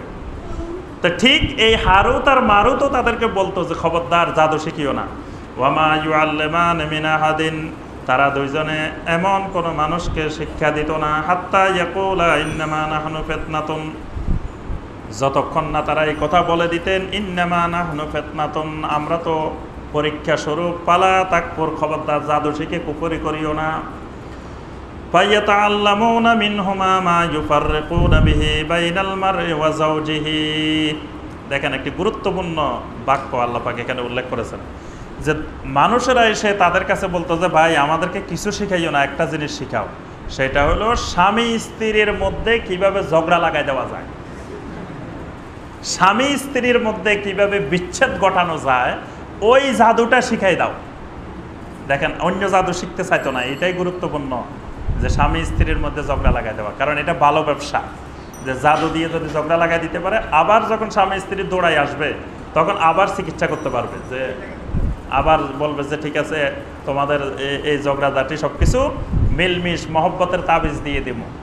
হ্যাঁ, তো এই সেই সুলাইমান আলাইহিস সালামের যুগে দেখেন, আজ থেকে হাজার হাজার বছর আগে সেই আমলেও এই স্বামী স্ত্রীর বিচ্ছেদ ঘটানোর জন্য তাবিজের ব্যবহার, জাদুর ব্যবহার। ওয়ামা হুম বিদারিনা বিহি মিন আহাদিন ইল্লা বিইজনিল্লাহ। রাব্বুল আলামিন বলেন, শোনো, যত জাদু যত কিছুই হোক সেটি ততক্ষণ পর্যন্ত কারো কোনো ক্ষতি করতে পারবে না, ইল্লা বিইজনিল্লাহ, আল্লাহর অনুমতি ব্যতীত। আপনাকে জাদু করুক যাই করুক, যতক্ষণ আল্লাহর অনুমতি না আসবে ততক্ষণ ওই জাদু আপনার শরীরে কাজ করবে না। তাহলে জাদু যে কাজ করবে এটা আল্লাহর অনুমতি ক্রমেই কাজ করবে। আপনি যে ওষুধ খান, ওষুধে কাজ করে কার হুকুমে? আল্লাহর হুকুমে। দেখবেন যে আপনার রোগও ঠিক আছে, ওষুধও ঠিক আছে, সব ঠিক আছে, কিন্তু তারপরে আপনার রোগ ভালো হচ্ছে না। তার অর্থ হলো ওই ওষুধ যে কাজ করবে আপনার শরীরে, আল্লাহ পাক সে কাজ করার অনুমতি দেন নাই। তো এই জাদুটাও আল্লাহ পাক বলতেছেন, ওয়ামা হুম বিদারিনা বিহি মিন আহাদিন ইল্লা বিইজনিল্লাহ, এই জাদুও কোনো মানুষের ক্ষতি করতে পারে না ইল্লা বিইজনিল্লাহ, আল্লাহর অনুমতি ছাড়া। ওয়ায়াতাআল্লামুনা মা ইয়াদুররুহুম ওয়ালা ইয়ানফাউহুম, তারা এমন এক জিনিস শিক্ষা গ্রহণ করলো যে জিনিস তাদের কোনো ক্ষতিও করে না, কোনো উপকারও করে না। আবার কেউ কেউ বলছেন যে এখানে প্রথম মাটা হবে মানে নফি হবে না, মা ইয়াদুররুহুম, যে জিনিস তাদেরকে শুধু ক্ষতি করে, ওয়ালা ইয়ানফাউহুম, যেটা তাদের কোনো উপকারে লাগে না। এজন্য দেখবেন ওই যে এসব ব্যবসায়ী প্রতারকদের কাছে গেলে বলবে যে আপনার যে জিনিস এটা তো ভালোর জন্য করছিল, কিন্তু এটা ক্ষতি হয়ে গেছে, এটা আর দূর করা যাবে না। মানে করা সহজ, কিন্তু এটা দূর করা অনেক কঠিন। আপনাকে ভয় লাগাইব যে এটা অনেক কঠিন কাজ, কিন্তু করে দেওয়া তো এটা সহজ। তা আল্লাহ পাক বলতেছেন, তারা এমন একটা জিনিস শিখলো যে জিনিস শুধু তাদের ক্ষতি করে, ওয়ালা ইয়ানফাউহুম, তাদের কোনো উপকার করে না। ওয়ালাকাদ আলিমু লামান ইশতারাহু মা লাহু ফিল আখিরাতি মিন খালাক, তারা এই কথাও নিশ্চিতভাবে জেনে নিল যে আখিরাতে তাদের জন্য কোনো অংশ, কোনো কিছু আল্লাহর কাছে নাই। তারা তাদের মালের বিনিময়ে এমন এক জিনিস কিনে নিছে যে আখিরাতে তাদের জন্য কোনো অংশই নেই। মানে এই কুফরি যারা করবে, কোনো মানুষকে জাদু করবে, তাদের আখিরাতে আর কোনো অংশই নাই। ওয়ালা বিইসা মা শারাউ বিহি আনফুসাহুম লাউ কানু ইয়ালামুন, রাব্বুল আলামিন বলেন, তারা নিজেদের জন্য যে জিনিস কিনে নিল এটা কতই না খারাপ জিনিস, যদি তারা জানতো, যদি তাদের ইলম থাকতো।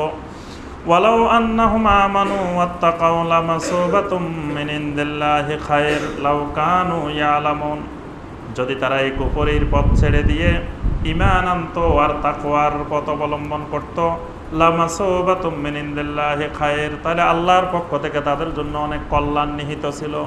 লাউ কানু ইয়ালামুন, যদি তারা জানতো। এরপরে আল্লাহ পাক ইহুদিদের আরেকটি ধোঁকাবাজি সম্পর্কে আলোচনা করতেছেন জাদুর পরেই। সেটি হলো তারা নবী সাল্লাল্লাহু আলাইহি ওয়াসাল্লামের কাছে এসে বিভিন্ন সময় নবী সাল্লাল্লাহু আলাইহি ওয়াসাল্লামকে মানে কথার ফাঁক দিয়ে যাতে নবী সাল্লাল্লাহু আলাইহি ওয়াসাল্লাম বুঝতে না পারেন এইভাবে নবী সাল্লাল্লাহু আলাইহি ওয়াসাল্লামকে অপমান করার জন্য চেষ্টা করত। আরবি ভাষায় একটি শব্দ আছে উনজুর না, মানে আপনি কোনো কথা বুঝতেছেন না, তখন বললেন যে উনজুর না, মানে আমাদের দিকে একটু নজর দেন, মানে আমি একটা কথা বলতে চাই, একটা বিশেষ প্রশ্ন করতে চাই, এরকম বলার জন্য আরবিতে নিয়ম হলো উনজুর না। তো ইহুদিরা এসে উনজুর না বলতো না, বলতো রাইনা। রাইনও একই অর্থ, মানে রাইনা অর্থ হলো যে আমাদের দিকে একটু খেয়াল দেন, আমার কথাটা শুনেন। তো তারা কি করতো, ওই যে তাদেরকে আল্লাহ বলছিলেন হেত্তা বলার জন্য, তারা বলছিল কি হেন্তা। তো এখানে তারা নবী সাল্লাল্লাহু আলাইহি ওয়াসাল্লামের কাছে এসে নবী সাল্লাল্লাহু আলাইহি ওয়াসাল্লামকে বারবার খালি বলতো কি রাইনা রাইনা, মানে শব্দটা হলো রাইনা। তো তারা একটা ইয়া লাগাই দিত, ইয়া লাগাই দিয়ে বলতো রাইনা। রাইনা মানে হে আমাদের রাখাল, নাউজুবিল্লাহ। নবী সাল্লাল্লাহু আলাইহি ওয়াসাল্লামকে ওই রাইনার জায়গায় রাইনা বলতো, মানে নবী সাল্লাল্লাহু আলাইহি ওয়াসাল্লামকে সম্মান না করে অপমান করত। তো নবী সাল্লাল্লাহু আলাইহি ওয়াসাল্লাম শুনতে পারলেও নবী সাল্লাল্লাহু আলাইহি ওয়াসাল্লাম কোনো প্রতিবাদ করতেন না। কিন্তু যেই নবীকে যিনি পাঠিয়েছেন ওই রাসূলকে, কে পাঠিয়েছেন? আল্লাহ সুবহানাহু ওয়া তাআলা। এই জন্য রাসূলকে কোনো কিছু অপমান করলে নবী সাল্লাল্লাহু আলাইহি ওয়াসাল্লাম সেটার প্রতিবাদ করতেন না, প্রতিবাদটা করতেন কে? আল্লাহ রাব্বুল আলামিন, সুবহানাল্লাহ। কারণ আল্লাহই তো তাকে পাঠিয়েছেন। তার যেই অপমান, তার যে কথাবার্তা শুনতে হচ্ছে, তার যে অত্যাচার, এটা কার জন্য? আল্লাহর জন্য। এই জন্য আল্লাহই এটার প্রতিবাদ করতেন যে খবরদার, ইয়া আইয়ুহাল্লাযীনা আমানু লা তাকুলু রাইনা, হে ঈমানদারগণ খবরদার, রাইনা শব্দের উচ্চারণে বন্ধ করে দাও। আমার রাসূলকে কেউ আর রাইনা বলতে পারবা না, মানে যে রাইনার সুযোগে তোমরা ওই যে আমার রাসূলকে অপমান করবা, এই সুযোগেই বন্ধ। মুমিনেরাও বলতে পারবা না, অন্য কেউ বলতে পারবে না। ওয়াকুল উনজুরনা, তোমরা বলবা কি উনজুরনা, ওয়াসমাউ, আর বলবা যে ওয়াসমাউ, অর্থাৎ তোমরা ভালো করে শোনো। অথবা তোমরা নবী সাল্লাল্লাহু আলাইহি ওয়াসাল্লামকে বলবা যে হে রাসূল, আমাদের কথাটা আপনি একটু ভালো করে শুনেন। ওয়ালিল কাফিরিনা আযাবুন আলীম, আর যে সকল কাফেরেরা আমার রাসূলকে অপমান করবে তাদের জন্য আযাবুন আলীম, কঠিন বেদনাদায়ক আযাবের ব্যবস্থা আছে। মা ইয়াওয়াদ্দুল্লাযীনা কাফারু মিন আহলিল কিতাবি ওয়ালাল মুশরিকিনা আন ইউনাজ্জালা আলাইকুম মিন খায়রিম মির রাব্বিকুম। ইহুদি এবং নাসারারা নবী সাল্লাল্লাহু আলাইহি ওয়াসাল্লামের সাথে শত্রুতা করার মূল যে কারণ সেটি হলো নবী সাল্লাল্লাহু আলাইহি ওয়াসাল্লাম ইহুদিদের মধ্য থেকে আসলেন না কেন? নবী সাল্লাল্লাহু আলাইহি ওয়াসাল্লাম নবী আসবেন ভালো কথা, তো উনি ইহুদিদের মধ্যে তো সব নবী এসছে। আপনি ইব্রাহিম আলাইহিস সালাম থেকে হিসাব নিয়ে দেখেন, যত নবীর কথা কোরআনে আছে এরা সবাই তো ইহুদিদের মধ্য থেকে আসছে। তো তাদের ধারণা যে যেহেতু সব নবী ইহুদিদের মধ্য থেকে আসছে, শেষ নবী মুহাম্মদ রাসূলুল্লাহ সাল্লাল্লাহু আলাইহি ওয়াসাল্লাম তিনিও আসবেন আমাদের মধ্য থেকে। এখন আল্লাহ পাক তাদের মধ্য থেকে পাঠাইলেন না, তো এটাকে রাসূলের দোষ। এখন তারা এই হিংসায়, প্রতিহিংসা, বাগিয়াম বাইনাহুম, যে তাদের মধ্য থেকে, তাদের দল থেকে, তাদের গ্রুপ থেকে আসলো না কেন, এই হিংসায় তারা নবী সাল্লাল্লাহু আলাইহি ওয়াসাল্লামের বিরুদ্ধে লেগে গেল। কিয়ামতের আগে মাহদী আলাইহিস সালাম আসবেন। মাহদী আসবেন না? যে মাহদী কোন দল থেকে আসবেন? হ্যাঁ, উনি কোন মাযহাবের অনুসারী হবেন? হ্যাঁ, তো দেখা গেল যে ইমাম এই মাহদী আসলেন, উনি শাফি মাযহাব থেকে এসে গেল, তো তখন আমাদের অবস্থা কি হবে? আমরা তো বলবো যে তিনি আমাদের মাযহাবে আসলো না কেন? আল্লাহ পাক মাহদী পাঠাইবো ভালো কথা, তো উনি হানাফি মাযহাব থেকে তো পাঠাইবো। ওই দিন একজন বয়ানের মধ্যে বলতেছে যে আল্লাহ পাক নাকি মাহদীরেও হানাফি মাযহাব থেকে পাঠাইবো। হ্যাঁ, যে মাহদীও নাকি হানাফি মাযহাব থেকে আসবে। তা এখন আচ্ছা, হানাফি মাযহাব থেকে আসলে তো ভালো কথা, আলহামদুলিল্লাহ। এখন আসলো না, ধরেন আসে গেল মালিকি মাযহাব থেকে, তো তখন কি হবে? হ্যাঁ, তখন তো আমরা মেনে নিব না, বলবো যে উনি তো রাফুল ইয়াদাইন করে, উনি তো রাফাদানি। দেখা গেল যে মাহাদি আসলো, মাহাদি রাফুল ইয়াদাইন করে। তা আমরা তো কমছে উনি তো রাপাদানি, উনি তো আমাদের দলের বাহিরে। তারপরে উনি দেখা গেল যে মাহাদি আসলো, উনি জোরে আমিন বলে, হ্যাঁ, তখন তো আবার সর্বনাশ। তা এখন কথা হলো যে আল্লাহ রসুল সাল্লাল্লাহু আলাইহি ওয়াসাল্লাম আসবেন, ইহুদিদের ধারণা ছিল ইহুদিদের মধ্য থেকে আসবেন, কিন্তু ইহুদিদের মধ্য থেকে আসলো না। আল্লাহ পাক সেই কথাটার জবাব দিচ্ছেন, মা ইয়াওয়াদ্দুল্লাযীনা কাফারু মিন আহলিল কিতাবি ওয়াল মুশরিকিন আইয়ুনাজ্জালা আলাইকুম মিন খায়রিম মির রাব্বিকুম। আহলে কিতাবদের মধ্য থেকে যারা কুফরি করে এবং মুশরিকদের মধ্য থেকেও যারা কাফের হয়েছে, তারা সবসময় এই আকাঙ্ক্ষা পোষণ করত, আইয়ুনাজ্জালা আলাইকুম মিন খায়রিম মির রাব্বিকুম, তোমাদের রবের পক্ষ থেকে কোনো কল্যাণ আসলে, ভালো কিছু আসলে সেটা তাদের উপরেই আসবে। ওয়াল্লাহু ইয়াখতাসসু বিরহমাতিহি মান ইয়াশা, কিন্তু আল্লাহ পাক কাকে আল্লাহর রহমত দিয়ে নির্দিষ্ট করবেন এটা তো আল্লাহর ইচ্ছা। মান ইয়াশা, আল্লাহ পাক যাকে ইচ্ছা করবেন তাকেই তো আল্লাহ রহমত দিয়ে নির্দিষ্ট করবেন। মানে আল্লাহ পাক কাকে নবী বানাবেন, কাকে রাসূল বানাবেন, কাকে কোথায় পাঠাবেন, এটা তো আল্লাহ নির্ধারণ করেন। ওয়াল্লাহু যুল ফাদলিল আযীম, আল্লাহ পাক হলেন মহা অনুগ্রহশীল। এখন মানে ইহুদিদের মুশরিকদের যেই রাগ, যে নবী সাল্লাল্লাহু আলাইহি ওয়াসাল্লাম তাদের মধ্য থেকে আসলো না কেন, তা আল্লাহ পাক বলতেছেন তিনি কোথা থেকে আসবেন, কোন বংশ থেকে আসবেন, এটা তো আল্লাহু ইয়াখতাসসু বিরহমাতিহি মান ইয়াশা, আল্লাহর রহমত আল্লাহ কাকে দিবেন এটা আল্লাহ ঠিক করেন। কোরআনে কারিমের কিছু বিধান নাসেখ এবং মানসুখ আছে। নাসেখ এবং মানসুখ, নাসেখ মানসুখ শরীয়তের একটি গুরুত্বপূর্ণ বিধান। দেখা গেছে অনেকগুলো আয়াত আল্লাহ সুবহানাহু ওয়া তাআলা প্রথমে নাজিল করেছেন, পরবর্তীতে আল্লাহ পাক ওই আয়াতের হুকুমটা রহিত করে দিয়েছেন। আয়াত আছে কিন্তু আয়াতের হুকুম নেই। আবার অনেক আয়াতও কোরআনের মধ্যে নাই কিন্তু আয়াতের হুকুম আছে। কোরআনে কারিমে অনেক আয়াত আছে কিন্তু আয়াতের হুকুম রহিত হয়ে গেছে। আবার আয়াত নাই কিন্তু আয়াতের হুকুম আছে।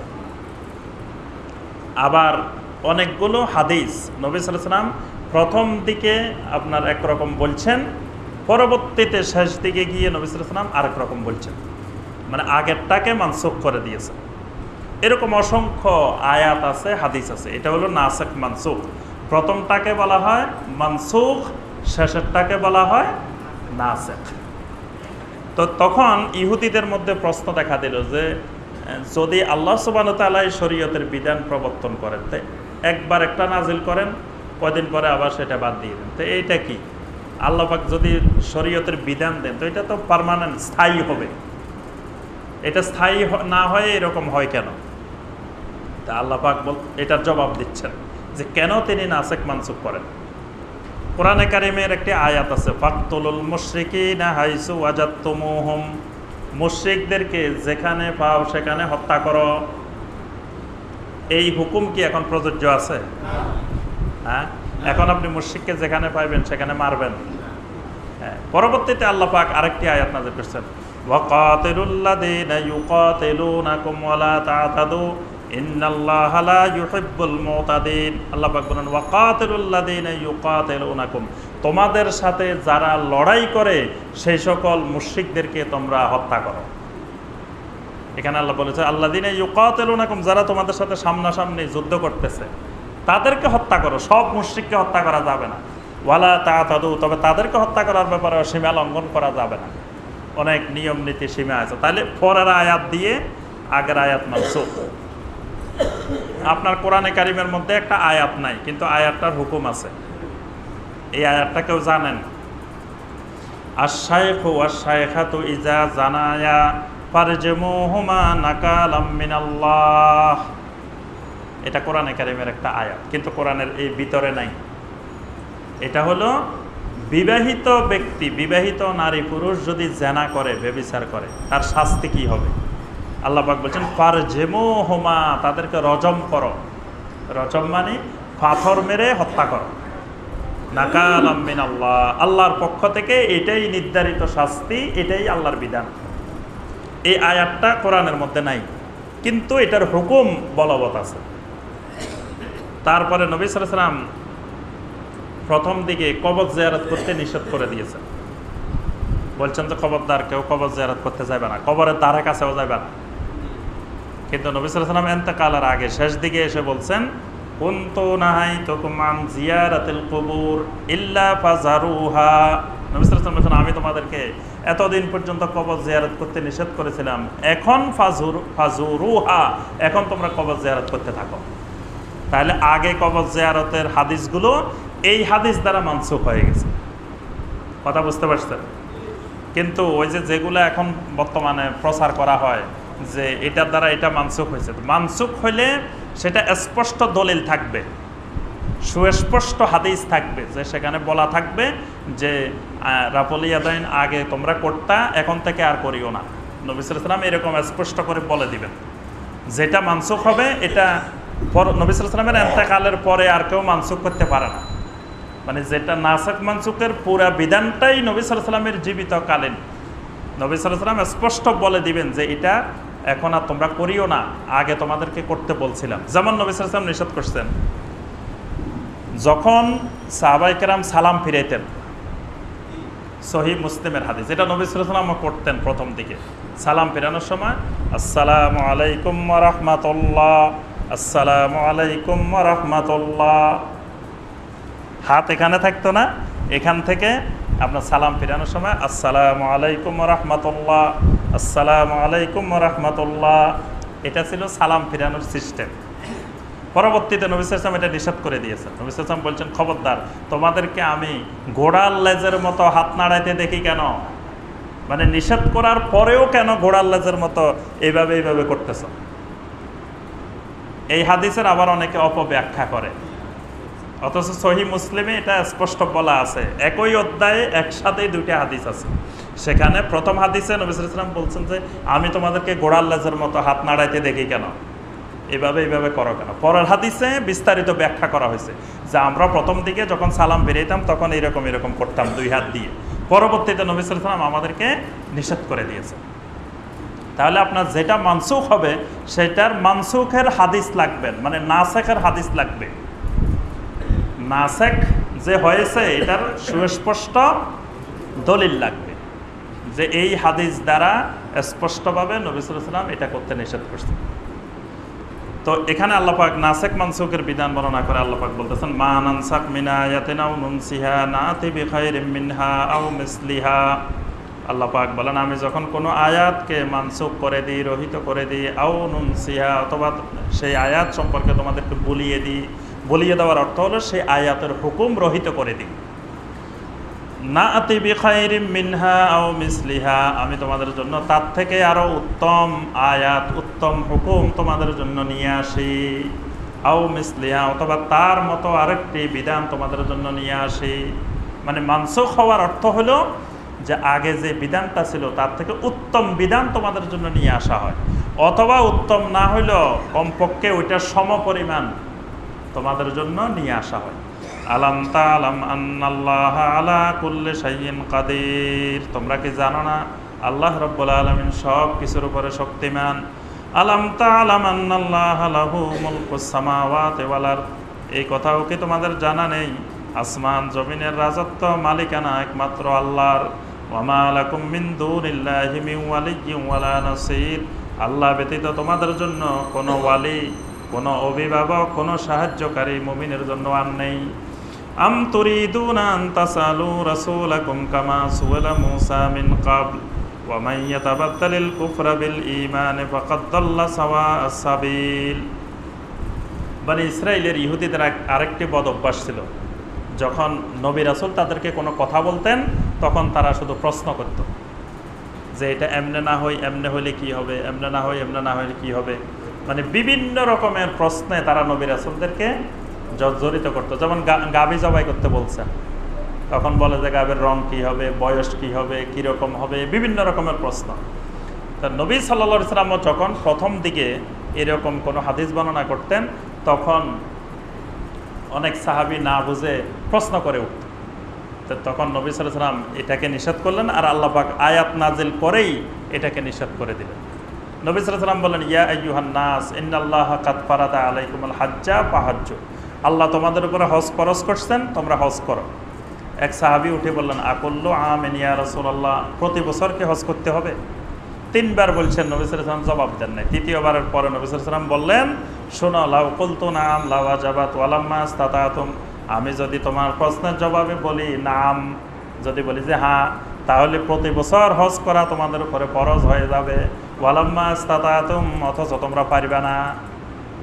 তো তোমরা প্রশ্ন করো কেন? তোমাদের পূর্বে জাতিগুলো ধ্বংস হয়ে গেছে বিকাসরাতে সুয়ালিহিম, বেশি বেশি প্রশ্ন করার কারণে। এই জন্য নবী সাল্লাল্লাহু আলাইহি ওয়াসাল্লাম সাহাবীদেরকে নিষেধ করেছেন। আল্লাহ পাকও আয়াত নাজিল করে বলতেছেন, আম তুরিদুনা আন তাসালু রাসূলাকুম, তোমরা কি তোমাদের রাসূলকে এমন কোনো বিষয় প্রশ্ন করতে চাও, কামা সুআলা মূসা মিন কাবলু, যেমনিভাবে ইতিপূর্বে মূসাকে প্রশ্ন করা হইতো। ওয়া মান ইয়াতাবাদ্দালিল কুফরা বিল ঈমান ফাকাদ দাল্লা সাওয়াআস সাবিল, যে ব্যক্তি ঈমানের পরিবর্তে কুফরি গ্রহণ করে সেই হকের রাস্তা থেকে, সোজা রাস্তা থেকে অনেক দূরে চলে গিয়েছে। অর্থাৎ এরকম বেশি বেশি প্রশ্ন করলে তাহলে শেষ পর্যন্ত তোমাদেরকে হকের রাস্তা থেকে দূরে চলে যেতে হবে। ওয়াদ্দা কাসীরুম মিন আহলিল কিতাবি লাউ ইয়ারুদ্দুনাকুম মিন বাদি ঈমানিকুম কুফফারা, আহলে কিতাবদের অনেকেই পছন্দ করত যে একজন মানুষ ঈমান আনার পরে সেই যেন আবার কুফরের দিকে ফিরে যায়, মানে যারা মুসলিম হয়ে গেছে তারা যেন মুসলিম হওয়ার পরেও আবার কুফরের দিকে ফিরে যায়। হাসাদাম মিন ইনদি আনফুসিহিম, আল্লাহ পাক বলেছেন এটার একমাত্র কারণ হিংসাবশত, যে সে মুসলিম হবে কেন, সে আবার আমার দলে, আমার গ্রুপে ফিরে আসুক। মিন বাদি মা তাবায়্যানা লাহুমুল হক, তাদের কাছে হক স্পষ্ট হয়ে যাওয়ার পরে। ফাফু ওয়াসফাহু হাত্তা ইয়াতি আল্লাহু বিআমরি, আল্লাহ পাক বলেন আল্লাহর নির্দেশ আসা পর্যন্ত ওই সকল আহলে কিতাবদেরকে ক্ষমা করে দাও, মানে ওই সকল আহলে কিতাবদের বিরুদ্ধে কোনো ব্যবস্থা গ্রহণ করতে এখন যেও না, যতক্ষণ না আল্লাহর নির্দেশ আসে। ইন্নাল্লাহা আলা কুল্লি শাইইন কাদির, আল্লাহ পাক হলেন সর্বশক্তিমান। আল্লাহ পাক আমাদের সবাইকে কোরআনে কারীমের এই আয়াতগুলোর আলোকে আমল করার তৌফিক দান করুন। আল্লাহ পাক আমাদের সবাইকে সুন্নাহর উপরে, তাওহীদের উপরে ইস্তেকামত থাকার তৌফিক দান করুন। আমিন ইয়া রাব্বাল আলামিন। আসসালামু আলাইকুম ওয়া রাহমাতুল্লাহি ওয়া বারাকাতুহু। সুবহানাকাল্লাহুম্মা বিহামদিকা আশহাদু আল্লা ইলাহা ইল্লা আনতা আস্তাগফিরুকা ওয়া আতুবু ইলাইক।